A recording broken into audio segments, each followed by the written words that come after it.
Welcome to Season 6 of the Marrow Masters podcast series, sponsored by the National Bone Marrow Transplant Link, Insight Corporation, and Cadman. The National Bone Marrow Transplant Link, established in 1992, strives to help patients, caregivers, and their families cope with the psychosocial challenges of transplant, from diagnosis through survivorship.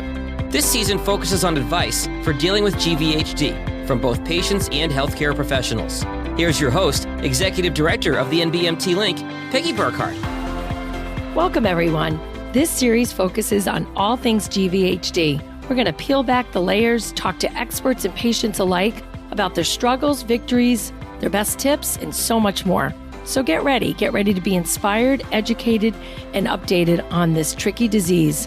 GVHD might be a part of your life post-transplant, but we want you to be encouraged that it most likely is temporary. We'll learn from healthcare professionals and survivors in this season who want to share with you so you can beat GVHD and thrive despite it. You'll appreciate their grit, honesty, and determination to help you live your best life with their guidance and experiences. So today we welcome Dr. Catherine Lee, an assistant professor of medicine in the Division of Hematology, BMT, at the Huntsman Cancer Center, University of Utah. Dr. Lee's clinical expertise is in autologous and allogeneic transplants for the treatment of blood diseases in adult patients. She also oversees the clinical CAR-T cellular therapy program.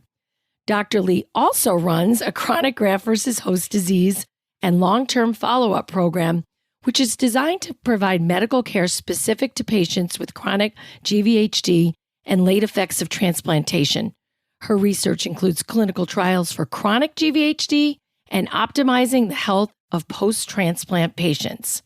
Welcome, Dr. Lee. Let's talk GVHD from your highly professional perspective, and let's also cover what is new and on the horizon. Peggy, let me start by saying thank you for inviting me to speak today. It's a pleasure to be able to inform our audience about updates in chronic GVHD treatment. Off the bat, I want to tell our listeners that there is a lot to be hopeful for, as we may have several new drugs available in the near future for steroid refractory or advanced chronic GVHD. The field is also making steady headway in the prevention of graft versus host disease, and we are developing innovative regimens for the initial treatment of chronic GVHD. Wow, this is so exciting, Dr. Lee. Let's talk about chronic GVHD and the role it plays all too often in transplant. Sure. Chronic GVHD remains a predominant cause of late morbidity and death, not due to relapse, for both children and adults for allogeneic or donor transplant. The underlying problem in chronic GVHD is immune dysregulation of the donor immune cells in the host or the patient, leading to organ injury. Chronic GVHD is characterized by a combination of tissue inflammation and fibrosis, which can occur in one organ or among multiple organs. And this immune dysfunction can lead to other complications, including mild or serious infections and a host of other organ toxicities in some people. Organs such as the skin, the joints, liver, the gastrointestinal tract, and the lung can be damaged by chronic GVHD. While not occurring in everyone, chronic GVHD can lead to, in some patients, physical pain, inability to function on a daily basis, and other downstream effects, such as depression, inability to work, disruption of financial, relationship, emotional, and mental health. That is why we must find more effective strategies to prevent and treat chronic GVHD. Oh, Dr. Lee, I could not agree with you more. We hear so many of these complaints from patients. So now let's talk about steroids. Yes. That is something we often hear about, the love, hate, and everything in between. So yes, Peggy, for the past 40 years, systemic corticosteroids have been the first-line therapy in patients with chronic GVHD. However, only 50% of patients started on steroids have a response, approximately 6 to 9 months into treatment. When chronic GVHD progresses, or if there's an incomplete response to therapy with steroids, we call this steroid refractory chronic GVHD. Some patients may develop a flare of their chronic GVHD once steroids begin to taper down, or they may be dependent on higher doses of steroids and a longer duration of steroids to keep their chronic GVHD under control. This is what we call steroid dependency. Exposure to these high doses or long duration of corticosteroids is not ideal, as steroids have many short and long-term toxicities to patients' physical and mental health. Therefore, the goal has been to develop treatment strategies that spare patients from steroids. Absolutely. So what can we do? What has been used in the last several years, perhaps, that might make a difference for steroid use? Right. So there are many second-line treatments which exist to treat chronic GVHD. Some common treatments include extracorporeal photopheresis, low-dose methotrexate, mycophenolate mofetil, sirolimus, rituximab, just to name a few. However, there is not one class of immunosuppressive compounds that has consistently produced a substantial response or steroid-sparing effect. And up until 2017, there was no standard of care treatment for steroid-resistant or steroid-dependent chronic GVHD. It was like a dealer's choice. But in 2017, Ibrutinib was the first FDA-approved drug for steroid-refractory chronic GVHD. And this approval was based upon results from a phase 1b/2 trial, which tested the safety and efficacy of this agent in patients who had failed at least one line of therapy for chronic GVHD. 42 patients were enrolled in this trial, and they had either skin or mouth involvement. The overall response rate was 76%, so that's really good. 71% of patients who responded showed a sustained response for 20 or more weeks. And side effects to Ibrutinib were most commonly just fatigue, diarrhea, muscle spasms, nausea, and bruising. So Ibrutinib was FDA approved. It is commercially available now, and it is also being evaluated for the prevention of chronic GVHD and for the first-line treatment of chronic GVHD. In addition to Ibrutinib, we may have 2 more new approved agents before the end of 2021. This is really exciting. The first drug that may be approved is called Ruxolitinib, and it is in the class of JAK1 inhibitors. In a recent multi-center randomized trial called REACH3, Ruxolitinib at a dose of 10 milligrams twice a day was compared with best available therapies. So those were the therapies I just alluded to above, such as rituximab, extracorporeal photopheresis, methotrexate. So Ruxolitinib was compared against these best available therapies in 329 patients with very severe steroid refractory or steroid-dependent chronic GVHD. The primary goal of the study was to determine the overall response rate of chronic GVHD at 6 months. Patients who received Ruxolitinib had an overall response rate of about 50% compared to about 25% in the best available therapy arm. Also, among the patients treated with Ruxolitinib, 24% had an improvement in symptoms by the Lee Symptom Score Survey, which is sort of a survey that assesses patients' symptoms, mental symptoms, cognitive symptoms, physical function symptoms associated with chronic GVHD. And so, again, in this study, patients who received Ruxolitinib, 24% had improvement in these symptoms compared with only 11% of those treated with best available therapy. So this trial shows that Ruxolitinib is superior to the current standard of care, which is any best available therapy for patients with severe steroid refractory or steroid-dependent chronic GVHD. The second agent that is soon to be approved is called Bellamoosa, or formerly known as KDO25. It is a ROCK2 inhibitor that has both anti-inflammatory and anti-fibrotic actions in chronic GVHD. In another multi-center randomized trial called the ROCKSTAR trial, Bellamoosa at a dose of 200 milligrams was given once a day or twice a day to 132 patients whose chronic GVHD didn't respond to 2 to 5 lines of prior therapy.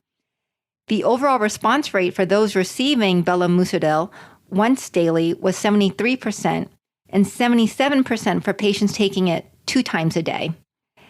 The duration of response, the median duration of response was 50 weeks, and 60% of patients maintained their response for more than 20 weeks. So this is really, really encouraging. You know, duration of response is very important in chronic GVHD trials. And so when we see a duration of response about 12 months is really, really encouraging. The most common side effects to this medication, Bellamoosa, was diarrhea and nausea. I do have a question, if I could. Yeah. When you say the duration is 50 weeks, would it be better if the duration was shorter or longer? So the duration of response, longer is always better. Okay. Thank you for clarifying that. So that's almost a year. That's wonderful. Correct. And so in addition to that, there are other therapies being tested for steroid refractory chronic GVHD that I'll briefly mention. Another agent is called axatilimab. It is a CSF1R antagonist that is being studied in patients with chronic GVHD and a history of 2 or more lines of systemic therapy. Glassigib is another drug in the class of hedgehog inhibitors. It is also under evaluation for sclerodermatous chronic GVHD that didn't respond to at least 1 line of systemic therapy. In addition to these agents for steroid refractory chronic GVHD, we are also evaluating novel treatment approaches that use little or no systemic steroids for newly diagnosed chronic GVHD. This was an important objective discussed at the recent 2020 Chronic GVHD National Institutes of Health Consensus Conference. One study is called the Gravitas 309, and it is currently recruiting patients to receive a drug called Ibrutinib versus no Ibrutinib, or placebo, with steroids for newly diagnosed chronic GVHD. The hope is that Ibrutinib will be effective against chronic GVHD and allow the treating physician to taper off systemic steroids quickly and without concern for chronic GVHD recurrence. So there are other smaller clinical trials testing steroid-free approaches, such as one that I recently developed, using Ibrutinib and extracorporeal photopheresis for newly diagnosed moderate to severe chronic GVHD. Oh my goodness, this is really incredible. I'm wondering if you could have imagined that you would be here with all of this.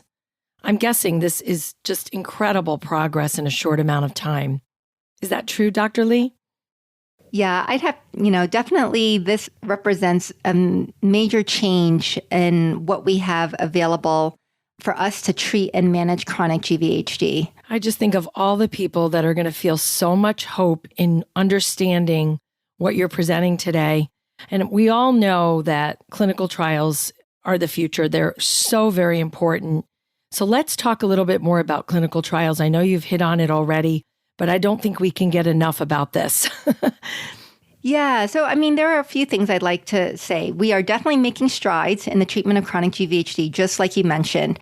However, it's also important for us to recognize that local immunosuppressive therapies, such as topical creams, solutions that patients may use for any oral GVHD in the mouth, these local immunosuppressive therapies are also really important in successfully managing chronic GVHD. We plan to see a lot more efficacious weapons against chronic GVHD by the end of the year. And we really look forward to seeing more clinical trials in the steroid refractory setting and the upfront treatment and prevention setting so that all patients can avoid steroid toxicity and live better, free of debilitating chronic GVHD. So I want to encourage our patients who are listening to this podcast to seek out clinical trials. There may be one available that could be of benefit to you. It is your participation in these trials that allows safe and more efficacious treatments for chronic GVHD to become a reality. For sure. Wow. So thank you so much, Dr. Lee, for your incredible insight today. Do you have any final thoughts, maybe a patient story or anything you want to touch on as you're leaving people with so much hope for the future? My goal for what I wanted to discuss today was to give our audience a hope for a brighter future.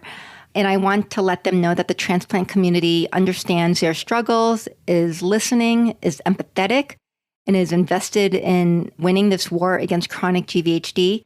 With my own patients who have chronic GVHD, I'm excited to bring them to these clinical trials that we have at the University of Utah. I think our patients really look forward to trying something new, a different strategy to combat their chronic GVHD without having to use high doses and long periods of steroids. Because as you've mentioned before, we know that these steroids are they're not ideal. Mm-hmm. I actually wanted to say one other thing if I could. Yeah. I was a part of that NIH GVHD symposium last fall, and it was during COVID. It was tough.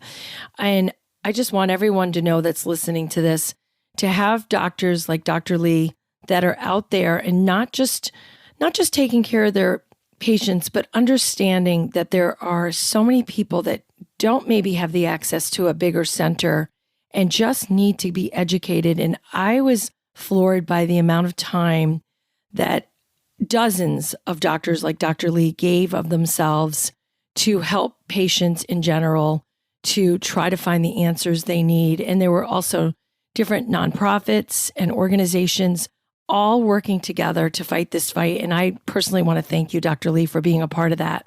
Thank you, Peggy. And I'd like to thank the National Bone Marrow Transplant Link for the opportunity to share these thoughts today. Oh, you are so welcome. This is going to be wonderful. And we'll include a lot of the drug names and some links in the show notes. So if someone's listening to this and there was no way they could write all this down, if they go to the show notes, they'll be able to find out more about all of this, which is always nice. Great. Thank you again, Dr. Lee. Thank you, Peggy. This has been the Marrow Masters podcast. Feel free to share this episode via text, email, or social media. Don't miss an episode. Follow Marrow Masters in Apple Podcasts, Spotify, or wherever you get your podcasts. And to connect with the National Bone Marrow Transplant Link, visit nbmtlink.org or click on the link in our show notes.